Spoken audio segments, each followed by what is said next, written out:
ja Markus Uuskari pallimas. Nii, serv on käes, Eerma tõstmas, Mart Naaber, ei jäänud see pall maha. Pärnu meeskonna poole peale uus võimalus, Mart Naaber ja teise katsega stiilipunktid 90 ja punkt tuleb. Seis on 19-17.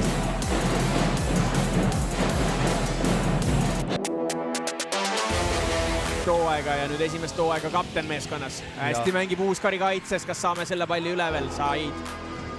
Hästi Taavet päästis selle ära, et siin Selveri meestel servi vastu, et on päris hea. Nii, Lepik 4 tsoonist, hästi julgestab seal Paes. Uuskari 6 tsoonist ja nüüd lõpuks Pärnu võtab selle punkti. Ja, et Jefanov on ikka seinad on seal ees, aga Luuken praegu jättis väikse vahe sinna sisse ja Uuskari selle üles leidis ja 4-2 esimene game, et õnneks ei... Kolmas game Tamar juba.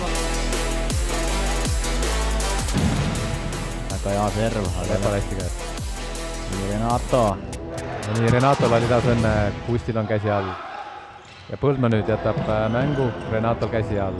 Stefan oli korra seal pikalt tõusis püsti ja Kollo. Aga jääb hästi, blokk pidurdab. Nüüd on ralli. Ei jää Jefanov rünnak maha, pikem palli vahetus. Renato! No nii. No ma arvan, et Võruvõistkonnal natukene oli seda punkti vaja. Natuke fännidele ka emotsiooni ja kindlasti siin kodusaalis Võru ootab, et fännid on nende taga. Käe sees nii hästi, et tahetakse ikkagi kasutada. Ja kas see palli käinud laes? Rones annab selle üle. Eerma kaibalt tõstab Juhkamil, oi. Nüüd läksid siin kõigil vähe sassi asjad. Oba ja Kais, aga Aureerik Kais näitab, et läheb 6 tsoonist lööma, aga ei.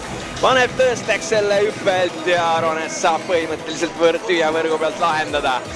Näeme ilusat võrkpalli ka. Head servi on vaja siit. Tuleb hea serv. Lakk ei lähe. Ja on olemas! Meie esimene plokipunkt, daamid ja härrad. Varblane ja Kais on väga hästi plokid. See on Taltbeki pöördepunktiks. Ja saame ässa ka veel siia otsa ja tugev serv ja multitasking see fännidele, oi ja tuleb taas kord teine äss järjest. Oi, tuleb kerge trossipuude, aga kukub ilusti sinna. Vaatame, Jefanov palli taga. Ja tuleb neljas äss järjest. Ja Šalkovskis oli päris vihane selle peale, et ta servi kätte ei saanud. Ja puhtalt selle peale võetakse siin jälle time out.